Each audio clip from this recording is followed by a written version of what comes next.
Bren Holland was not just any man, he was the billionaire CEO of Haltech Industries, one of Earth's most powerful tech companies. Known for his brilliant mind and unmatched business skills, Bren had built Haltech from the ground up. Now his company led innovations in artificial intelligence, deep space satellites, and orbital energy systems, but none of that mattered at this moment. Right now, Bren was simply tired that he had spent the last 32 hours in non-stop meetings on a space station, orbiting Jupiter's moon, Europa. The conference was secret. Only the highest-ranking corporate leaders, alien envoys, and planetary defense commanders were allowed to attend. It was called the Eclipse Summit, and it dealt with the future of interstellar technology and security. Bren hadn't slept in 2 days. His schedule was packed, his head throbbed, and all he wanted was 5 minutes to himself. As he stepped out of the last meeting room, he looked around the quiet hallway. The corridor was bright, with silver walls that curved slightly, like the inside of a smooth shell. Artificial gravity kept his feet firm on the ground, but everything still felt strange, too clean, too perfect. He spotted a door ahead. A small screen above it displayed some alien symbols and 2 lines in English. "Sanitary chamber, May," he sighed in relief. "Finally," he mumbled to himself. Bren pressed the door panel. It slid open with a soft hiss. He stepped inside without thinking, but the moment he did, his eyes widened. This wasn't a restroom. There were no sinks, no stalls, no mirrors. The room was round, with smooth, white walls and a high ceiling that sparkled like the night sky. In the center of the room floated 7 glowing orbs. They moved slowly, rotating around each other like planets. Each orb gave off a soft humming sound, like a deep musical note. Strange symbols circled above them, forming a pattern Bren had never seen before. He froze. "What is this?" he whispered. He took a step back, reaching for the door. But when he turned around, the door was gone. No exit. Just smooth wall behind him. His heart started to race. He pressed the wall where the door had been. Nothing happened. No sound, no movement. The room felt calm, but something about it made his skin crawl. Then the orbs changed. They stopped spinning. One by one, they floated toward him. They didn't touch him, but hovered just inches from his body. A pale blue light scanned up and down his frame. Then a robotic female voice echoed through the room. "Human anomaly detected. Access code accepted." Initiating mirror chamber protocol, Bren stepped back. "Wait, I didn't." The floor beneath him lit up in a bright circle. His body felt light. For a second, he thought he might float. Then, just as quickly, the lights faded, and the orbs returned to their orbit. The wall behind him slid open again, just like before. The hallway was normal. No one was there. Shaken, Bren stepped out. He turned to look back. The door now read, "Sanitary chamber." His eyes narrowed. Did that mean women's? Bren blinked. His face turned a little red as the truth hit him. "I walked into the cove." "Wrong restroom?" he whispered. He looked left, then right. The hallway was still empty. No alarms, no guards, no strange orbs following him. But the feeling didn't go away. That room wasn't a restroom at all. And what he saw inside, it didn't feel like a mistake. As he walked away quickly, trying to act casual, he couldn't shake the voice in his head. Mirror chamber protocol? Human anomaly? What did that mean? And why did it scan him? He reached his private suite and locked the door behind him. The room was modern and quiet, with a soft blue glow from the walls and a view of Jupiter through the window. He poured himself a glass of mineral water and sat down, rubbing his forehead. "Okay," he said out loud. "Let's think." He had seen a chamber that looked like alien tech. The orbs scanned him. A voice said he was an anomaly. The door disappeared, then came back. Could it have been a high-tech test room? Some kind of security measure. But then Why was it behind a door labeled sanitary chamber? He picked up his personal AI assistant, a small device shaped like a thin stone. "Hello," he said. A soft voice responded, "Yes, Mr. Holland?" "Pull up station schematics." "Show me." The room I just exited, 200 meters from Meeting Hall 3. A 3D map appeared in the air. The section he walked through lit up, but the door he used wasn't there. The schematic showed no room at that position. "No data?" Brent asked. "That section is not listed," Elo said. "It may be restricted or classified." Brent frowned. He had top-tier access. If something was classified from him, it was deep-level secret. He leaned back in his chair. "I think," he whispered, "I wasn't supposed to see that." Brent Holland didn't sleep that night. He tried to rest. He lay in the soft bed of his private suite, closed his eyes, and even dimmed the artificial lights. But the memory of the glowing orbs, the strange voice, and the missing door wouldn't let him relax. His mind kept repeating one sentence: "Human anomaly detected. Mirror chamber protocol initiated." What did it mean? Why had the station's map shown no room there? And most of all, why him? The next morning, he got dressed in a simple gray suit and stepped out into the corridor. He didn't head to the meeting room like the others. Instead, he went back to the same hallway, the one where it had all happened. As he approached, his heart beat faster. There it was. The door. Except now, it was different. The screen above it didn't say anything. No alien symbols, no English letters. Just a blank panel. Bren walked closer and touched the edge of the wall. Nothing happened. The door didn't slide open. The panel didn't light up. He pressed harder. Still nothing. He looked around. The corridor was empty. No guards, no cameras. He pulled out his personal AI device again. "Hello," he whispered. "Yes, Mr. Holland?" The soft voice answered, "Scan this wall." "Is there a room behind it?" A pause. "No room detected." "Wall is solid titanium alloy, 1.5 meters thick. No chamber present." Bren stepped back. The day before, he had stood inside a floating room of orbs and light. Now it was gone, just a flat, solid wall. Did I imagine it? He muttered. No, it had felt too real, too powerful. And there was the star map, the voice, and the strange energy that ran through his chest when the orbs scanned him. He decided to keep walking. Maybe someone had seen something. Maybe someone else knew about the mirror chamber. Bren passed through several hallways, pretending to be on his way to a meeting. Everything looked normal. People moved around in quiet groups: scientists, security officers, ambassadors, and engineers. Some nodded politely as he passed, but no one mentioned anything strange. He reached the central lounge, a large glass dome, offering a view of the stars beyond. Several people were seated around glowing tables, drinking pale blue beverages and speaking in low tones. As he entered, a tall woman with short black hair stood up from a table in the corner. She walked straight toward him. She wore a dark coat with no symbols or name tags, but her eyes were sharp and focused. She stopped just 2 steps away. "Mr. Bren Holland," she said, her voice calm. "Yes?" he asked, surprised. "You shouldn't be wandering near the mirror sector," she said. His expression changed. "I'm sorry," he replied carefully. "I thought it was a restroom." The woman didn't laugh. "You activated something," she said. "We didn't expect it."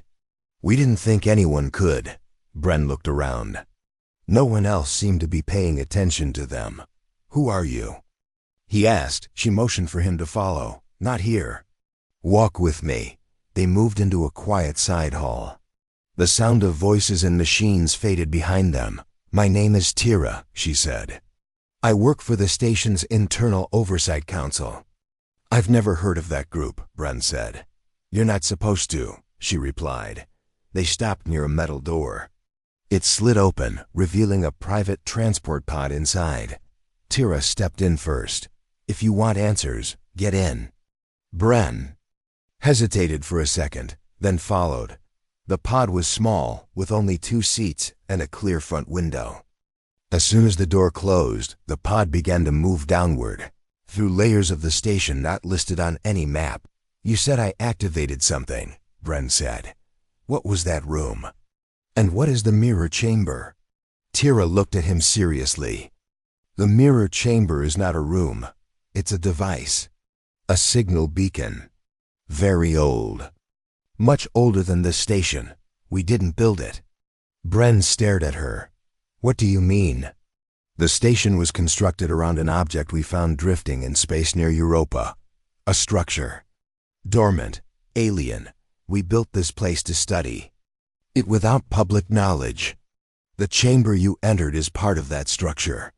He leaned back, stunned. Tira continued. "We've sent over 100 specialists into the mirror chamber in the last 30 years. None triggered a response. Until you." Bren was silent. The pod slowed down and stopped.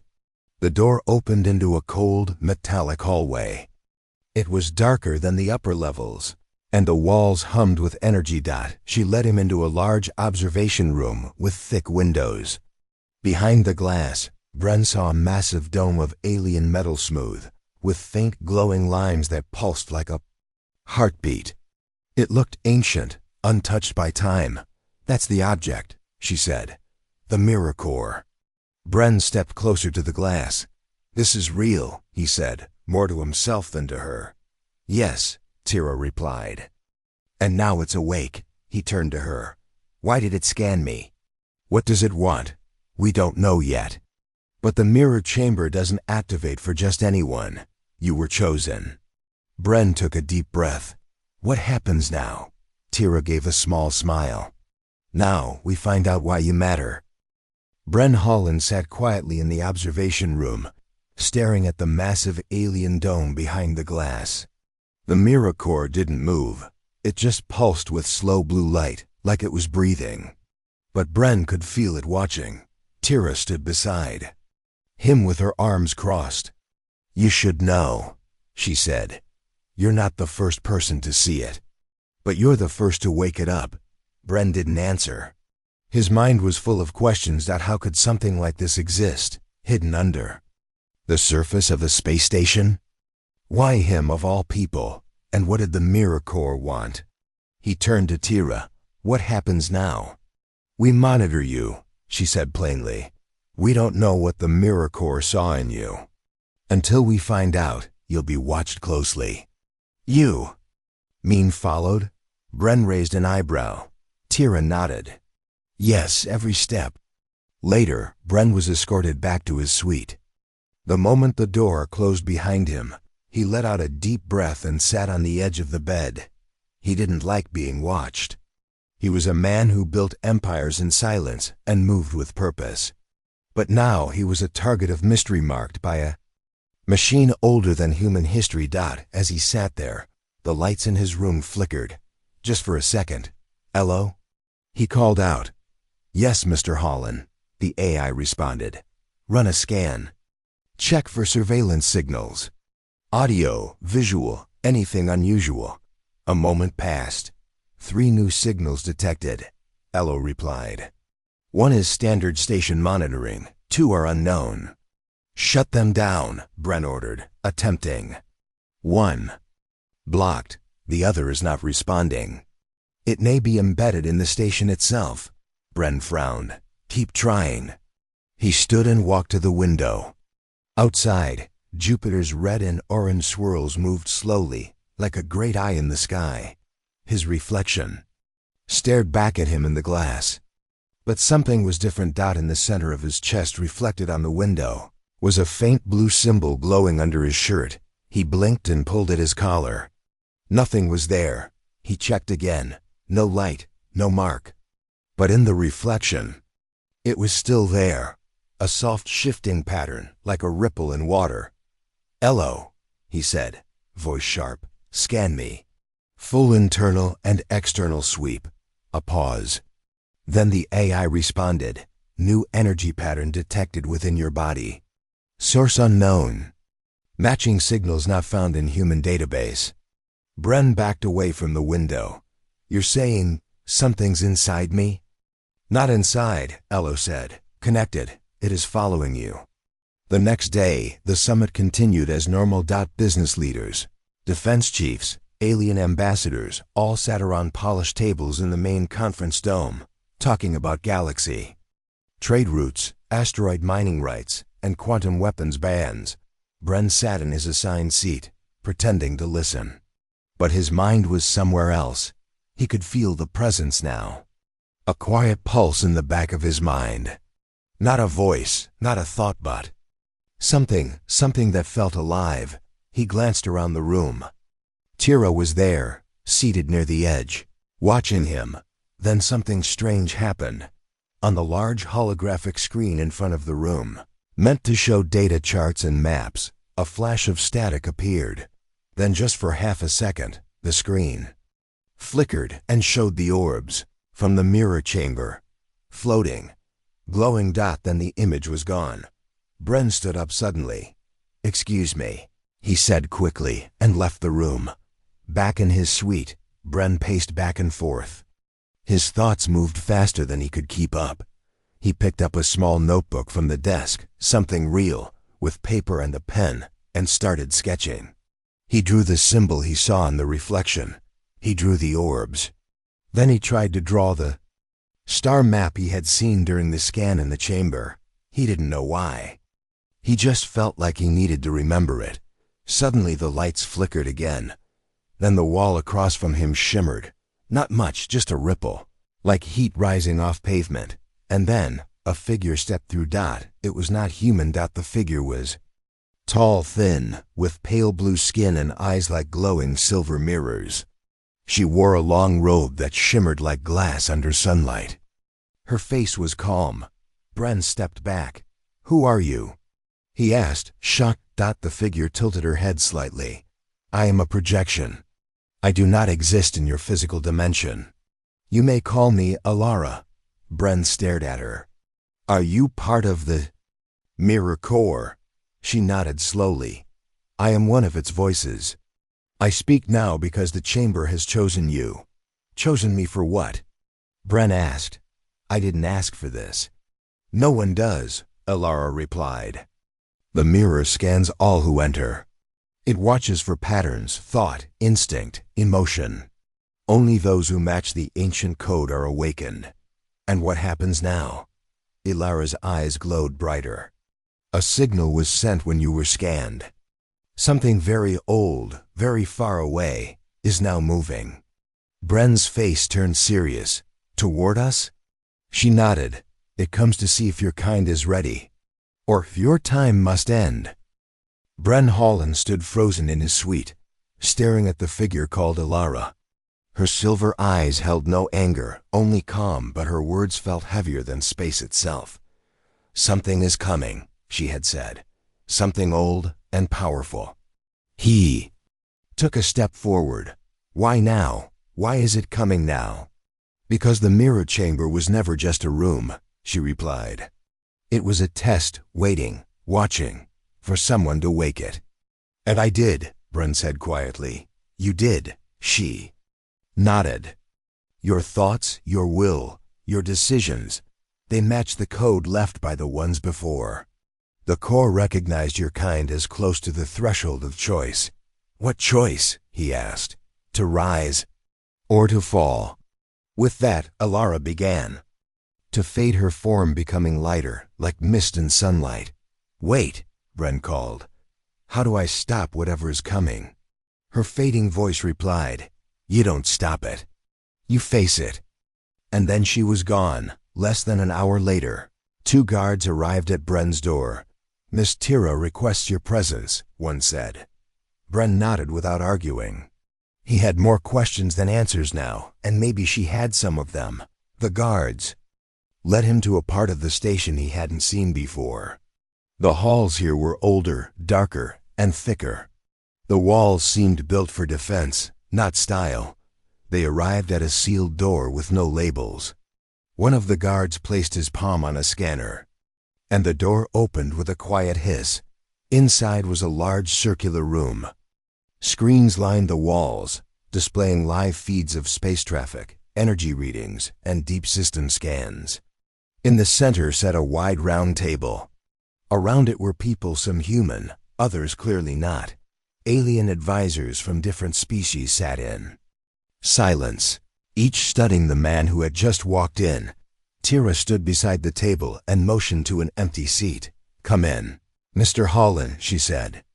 "This meeting is long overdue." Bren sat down. The room was quiet for a moment. Then Tira spoke. "We've decided to let you in on the truth because you're already part of it now. What I'm about to tell you doesn't leave this room." Bren nodded once. She continued. "The mirror core is not a station tool. It's not a defense system. It's not even human technology. It's Ilaren." Bren leaned forward. "That name again. Ilaren. Who are they?" Tira tapped a button, and one of the screens behind her lit up. It showed images, holograms of tall beings with glowing eyes, standing before stars and planets. They were the ones who came before. Not gods, not monsters, just advanced. Beyond what we are today. They watched the galaxy, studied it, and believed every young species must face a test before it grows too strong. "What kind of test?" Bren asked. "The kind we're about to face." She pointed at another screen.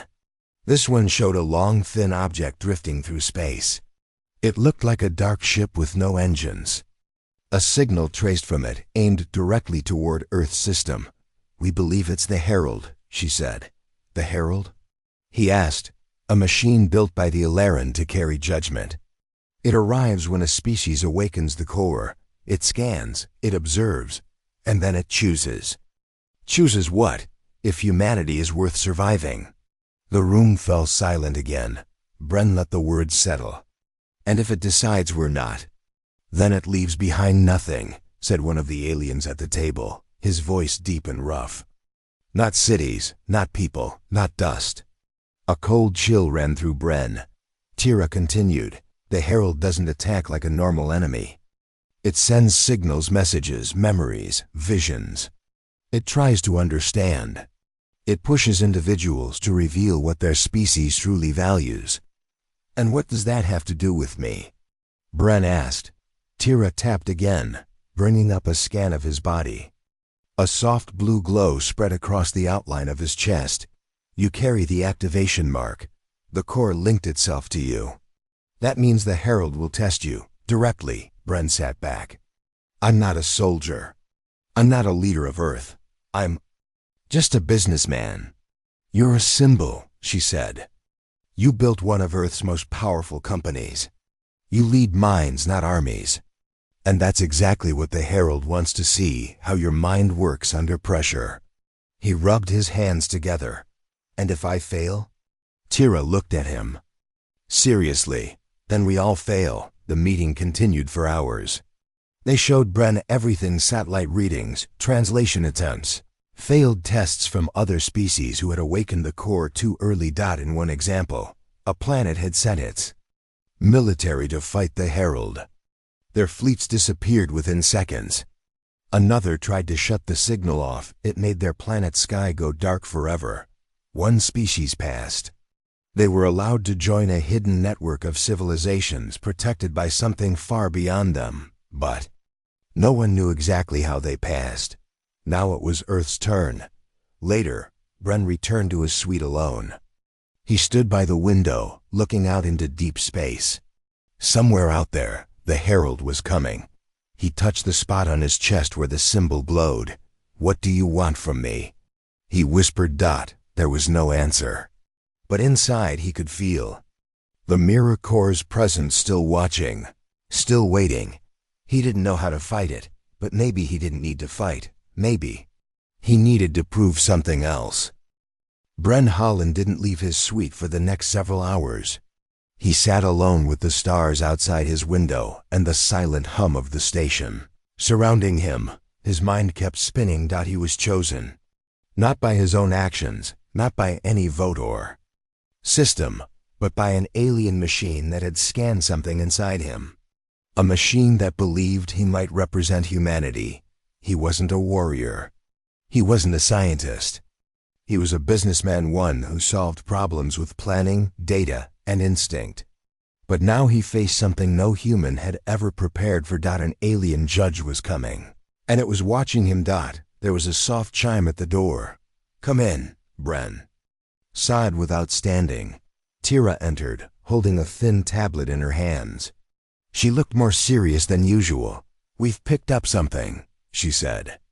"The signal from the Herald, it changed." She placed the tablet on the table, and a floating image appeared above it. It showed a long, thin black object slowly drifting through space. It wasn't moving fast, but it wasn't stopping either. Wave pattern pulsed from its surface. "It's sending out a new sequence," Tira explained. "We believe it's directed at you." Bren narrowed his eyes. "How do you know it's meant for me?"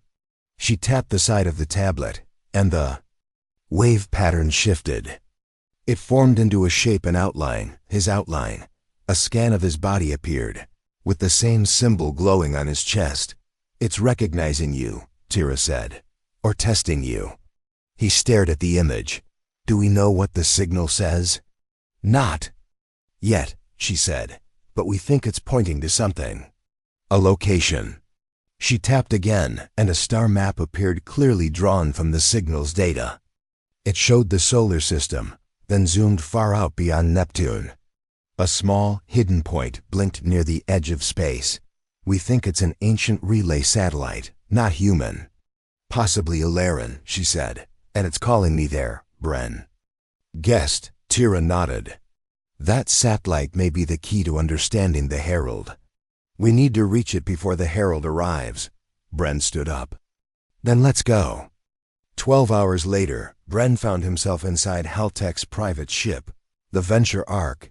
It was one of the fastest human-made vessels in space, originally designed for deep resource scouting, but now prepared for a mission far beyond money or minerals. Tira joined him, along with a small crew of trusted pilots and engineers. The journey would take them 3 days at near light speed. As the ship launched, Earth and its moon faded behind them. Jupiter shrank. Saturn's rings passed, like ghostly ribbons. And finally, Neptune glowed cold and blue in the distance. Beyond that was only deep space, and whatever waited at the coordinates. On the second day, Bren sat in the command chair, looking out at the stars. Tira sat beside him. "You're quiet." "Today," she said, "I'm trying to think," he answered. "Trying to understand what this Herald really wants. Why it's doing all this." "Some think it's just a machine following old programming," she replied. "But machines don't make star maps," Bren said. "They don't choose people. They don't send messages like this." He paused, then added, "I don't think it's just testing intelligence. I think it's testing character." Tira raised an eyebrow. "Character?" Bren nodded. "Not what we know, but what we believe. How we react, what we protect. That's what really shows who we are." She didn't answer, but her expression changed. She seemed to understand. On the third day, they reached the coordinates. Floating in the darkness ahead was a structure like nothing built by humans. It was long and flat, shaped like a silver wing. Lights ran across its surface in slow patterns, like it was breathing in slow motion.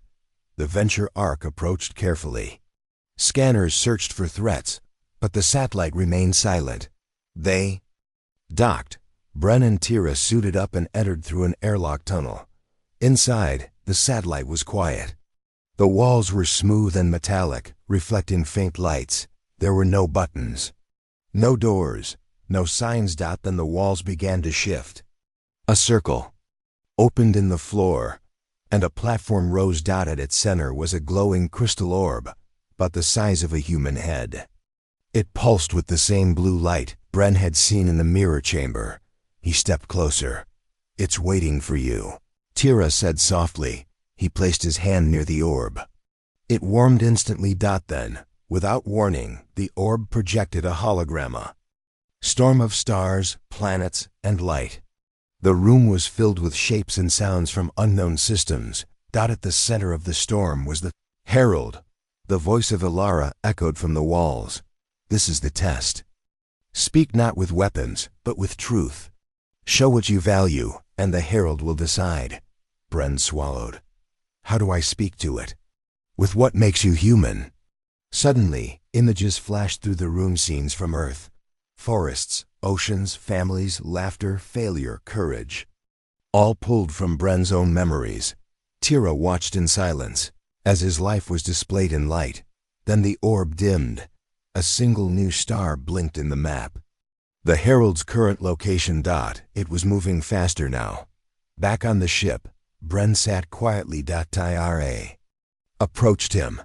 Did you feel anything in there? He nodded. I think I know what it wants now. She leaned closer. And what is that? It wants to know if we're still worth saving. The Venture Ark flew faster than any human ship had ever traveled. The crew worked in silence, focused and alert. Every second brought them closer to the approaching herald. It was no longer drifting, slowly. It was coming. Its new path showed it would enter the solar system in less than 48 hours. Inside the command room, Bren sat with Tira beside him, staring at the glowing display. The hologram of the herald pulsed with red energy, circling the outer edge of the system. It knows we activated the relay, Tira said. Yes, Bren replied. And it's coming to see what we did next. Tira leaned forward. What if we fail, Bren? What if it decides humanity isn't worthy? Bren didn't answer right away. He simply looked at Earth's distant location on the star map. Home. Full of people, families, dreams, mistakes. He finally said, then we show it everything. The good and the bad. We show it what we truly are, not what we pretend to be. They returned to Heltech Station with only hours to prepare.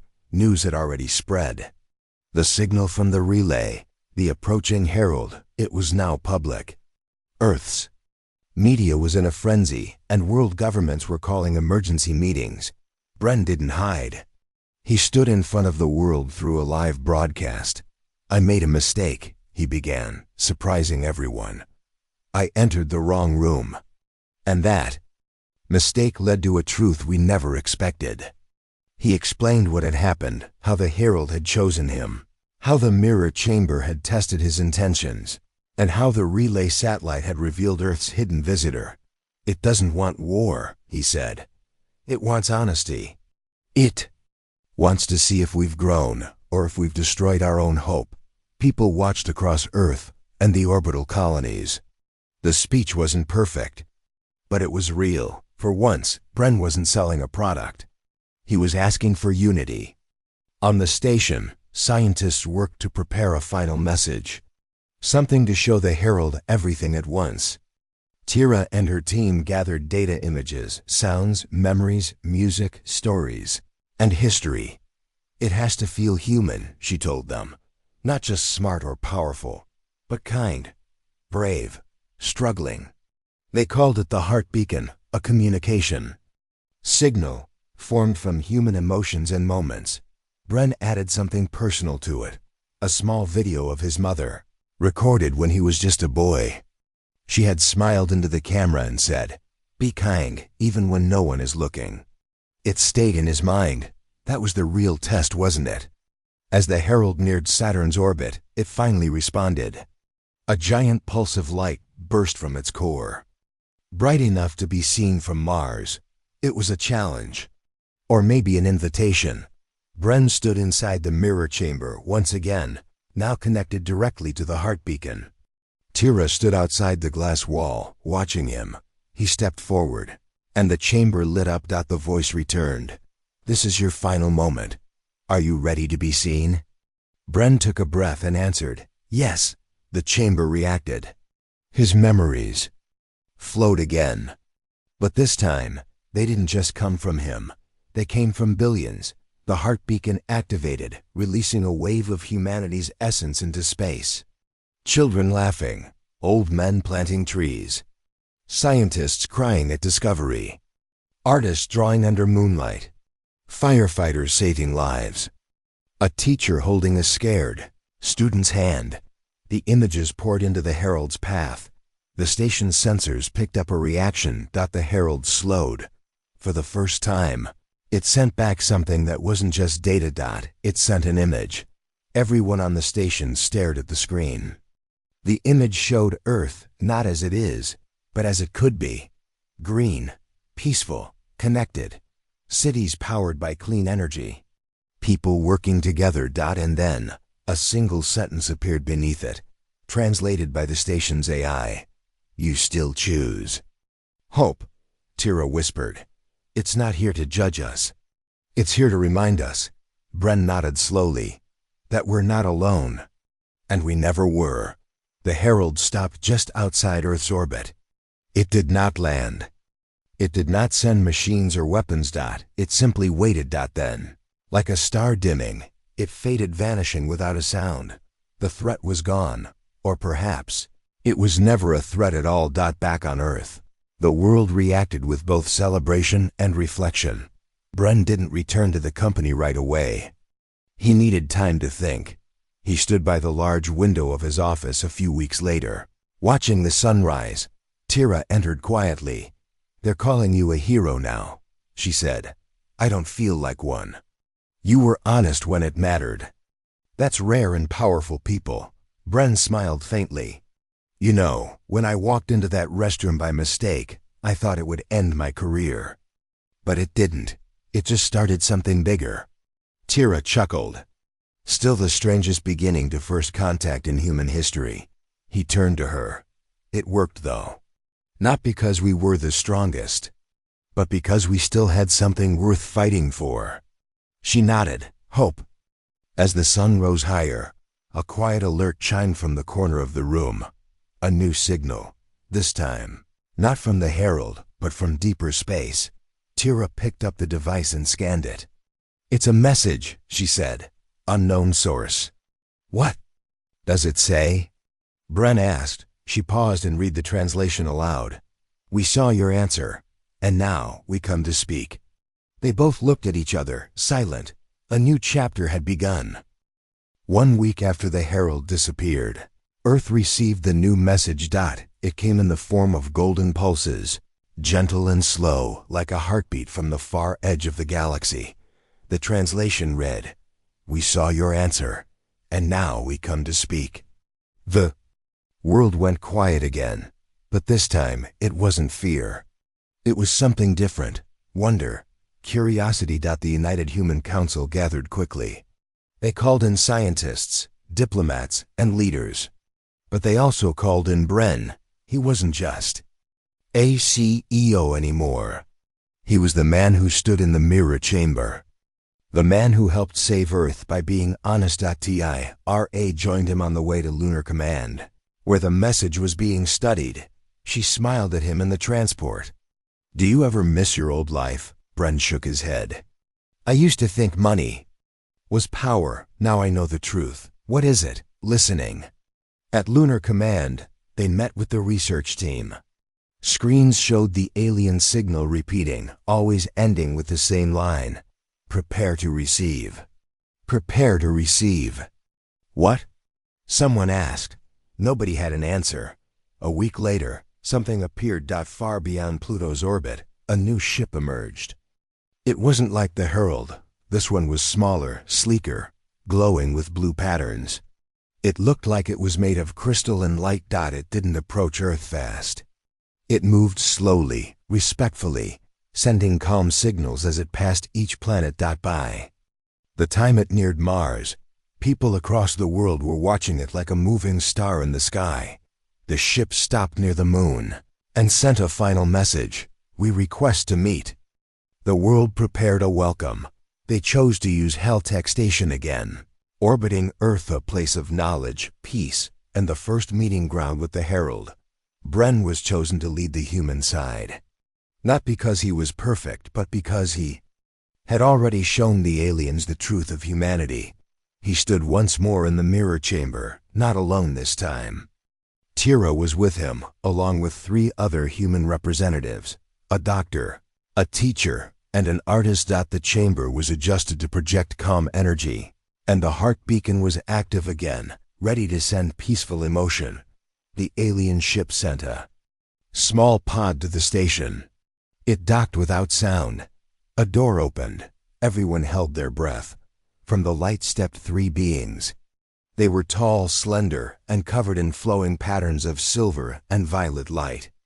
Their faces were calm, with eyes that seemed to hold the memory of stars. They spoke through thought. Their voices felt rather than heard. "We are the listeners." Bren stepped forward. "We welcome you." The aliens nodded slowly. "You chose truth. You chose peace. You passed the test the herald gave. Now we speak as friends." The next hours were filled with learning. The listeners explained that long ago, their kind sent the herald to search for growing civilizations. Not to conquer, but to witness. Most failed, some were too violent, others were too proud. A few simply ignored the herald completely, but Earth surprised them. "You are still young," one of the listeners said. "But you choose to grow. That is rare." Tira asked, "What happens now?" The aliens shared something even more shocking. There was a network, a gathering of peaceful civilizations across the galaxy. A great library of minds and memories, science and wisdom. It had existed for thousands of years. And now they were inviting Earth to join. The announcement shook the world. The listeners would not give Earth weapons or control. They would give knowledge slowly, carefully. They would help humanity fix its worst problems. Clean energy, food for all, healing for the planet. But Earth had to promise something in return. You must protect kindness. You must teach the young to care for life, not just their own. Bren gave the reply, "We accept, and we will try, always." Weeks passed. The aliens visited only in small numbers, teaching through peaceful meetings. They refused all offers of gifts, riches, or power. They only asked questions. And Earth answered. Music was shared. Stories, art, mistakes, pain, joy. In return, the listeners showed the humans how to grow food in dry deserts, how to clean oceans, and how to send messages without machines. A new age began, but Bren knew it all started in the strangest way. One wrong turn. One step into the wrong room. He laughed to himself one evening on the station, standing with Tira by the viewing glass. "Do you think the universe has a sense of humor?" he asked. Ari smiled. "Maybe, or maybe it just knows the best things. Start with accidents." He looked at Earth, glowing below them. "We've got a long way to go," he said, "but we're not alone anymore." 1 year later, the listeners had left, promising to return. Earth had made many changes. Wars were fewer. Energy was cleaner. People still made mistakes, but more of them were trying to fix things. Haltech Station became a place of learning for all nations. Bren retired from business. He didn't need it anymore. He taught young people about what happened. One day, a little girl raised her hand and asked, "Was it scary?" Bren smiled. "Yes, but sometimes the best things are." Another student asked, "What did the aliens look like?" "Strange, beautiful, kind. Why did they choose you?" Bren paused. "Because I stopped pretending." The room went quiet. He looked out the window. A new star was blinking in the sky. Not a ship, just a reminder. A reminder that someone was still watching, and that humanity had been heard.